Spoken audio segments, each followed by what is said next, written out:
Philip James Elliot. Mungkin kalian lebih mengenalnya dengan nama Jim Elliot. Ya, dia adalah seorang pria yang luar biasa. Kalian tahu? Aku tertarik kepadanya. Karena dia tampan atau karena dia juara di lapangan gulat? Bukan itu. Aku tertarik padanya karena cintanya yang begitu besar kepada Allah. Aku tertarik padanya karena hasratnya yang begitu besar untuk mengenal kehendak Allah. Tapi aku dan Jim bergumul untuk hidup melajang. Karena kami ingin Tuhan sajalah yang menjadi pemilik hidup kami. Dan kini perasaan tertarikku tidak lagi menjadi mudah. Aku mengasihi Jim lebih daripada seorang teman biasa. Dia istimewa bagiku. Maka ku bawa perasaanku ini kepada Allah. Aku hanya mau Ia sajalah yang memimpinku.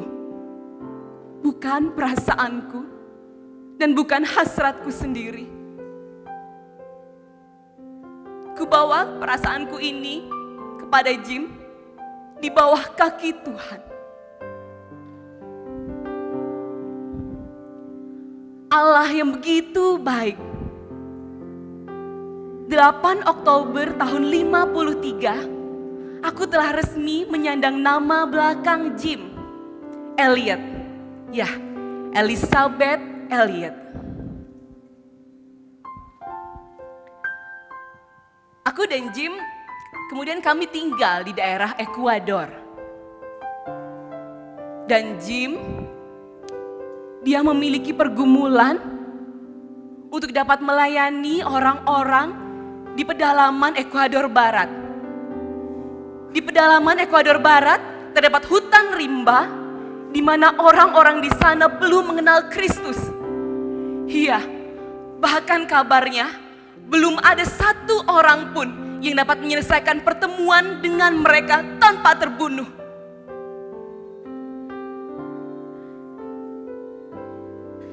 Ed McCauley, Pete Fleming, Roger Youderian, Ned Saint, dan Jim Elliot suamiku berencana pergi ke suku yang menyeramkan tersebut. Ya, suku Indian Auca.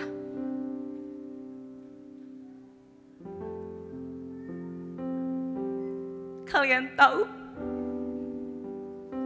bagaimana perasaanku? Di satu sisi aku begitu mencintai Allah. Aku ingin melakukan kehendak-Nya. Aku ingin menaati perintah-Nya. Tapi di sisi yang lain, aku begitu takut kehilangan Jim. Iya, aku takut kehilangan Jim suamiku. Apalagi Valerie putri kami saat itu masih berusia 10 bulan. Aku sungguh takut Valerie kehilangan sosok ayahnya. Ku bawa ketakutanku ini, perasaanku ini kepada Allah. Aku sungguh tidak ingin Jim mengingkari panggilan Allah hanya karena melihat kesedihanku. Maka kukuatkan hatiku, kuteguhkan hatiku, kutatap Jim dengan tajam dan aku katakan kepadanya, pergilah Jim, pergilah. Beritakanlah Injil kepada mereka. Kristus mengasihi mereka dan Ia ingin engkau memberitakannya kepada mereka. Pergilah sayangku.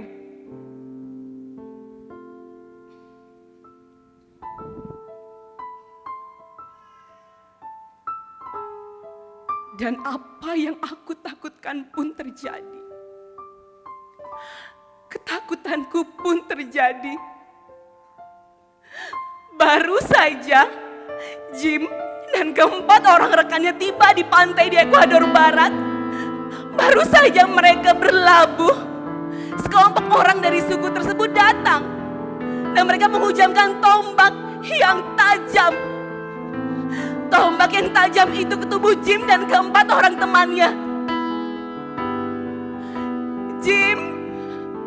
Jim dan keempat orang temannya jatuh bersimbah darah. Mereka tewas seketika. Mereka tewas bahkan ketika mereka belum melakukan sesuatu apapun. Jim Elliot, suamiku, tewas bahkan ketika belum melakukan sesuatu apapun. Aku begitu terluka, hatiku hancur. Aku bertanya kepada Allah, "Ya Allah, apa maumu?" Apakah Jim dan keempat orang rekannya telah salah dalam mengenali panggilan Allah? Apakah ini artinya bahwa misi kekristenan telah gagal? Apakah ini artinya bahwa Allah telah dipermalukan dan telah gagal?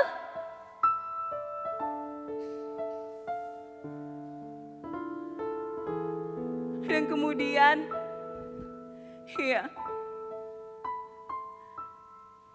aku mengingat Roma 8 ayat 28. Roma 8 ayat 28. Bahwa Allah turut bekerja dalam segala sesuatu untuk mendatangkan kebaikan. Firman inilah yang menguatkanku. Dan kini aku percaya bahwa Allah mengetahui dengan tepat apa yang Ia lakukan di Ekuador Barat. Aku percaya bahwa Allah berkuasa sebagaimana yang Roma 8 ayat 28 katakan. Bahkan seandainya pun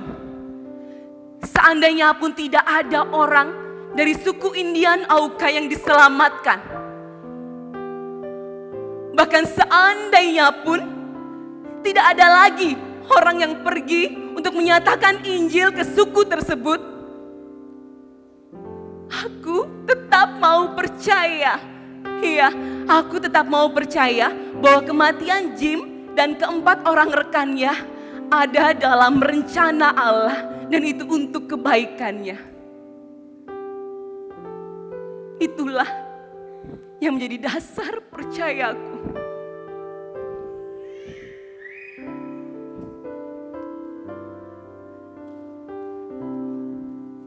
Kemudian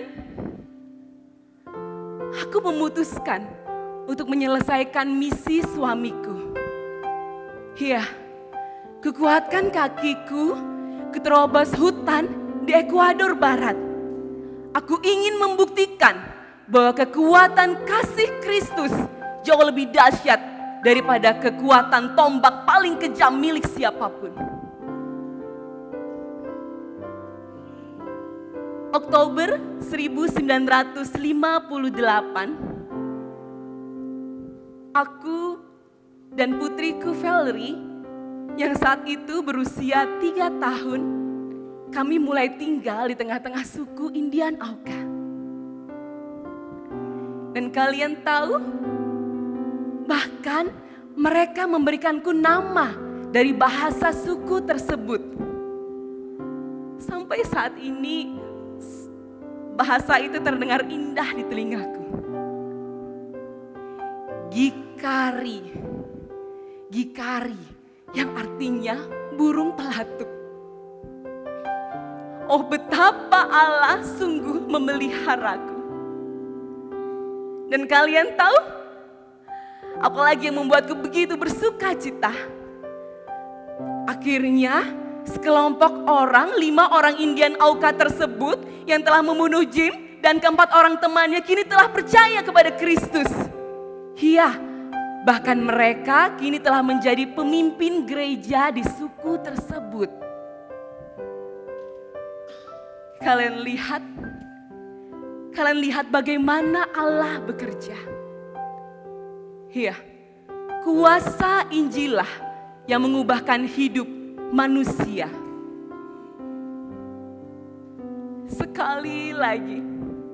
Sekali lagi aku dihangatkan dan diteguhkan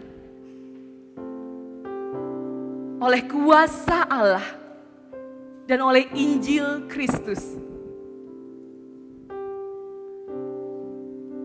Iya, oleh kematian dan kebangkitan Kristus yang mengubahkan hidup manusia.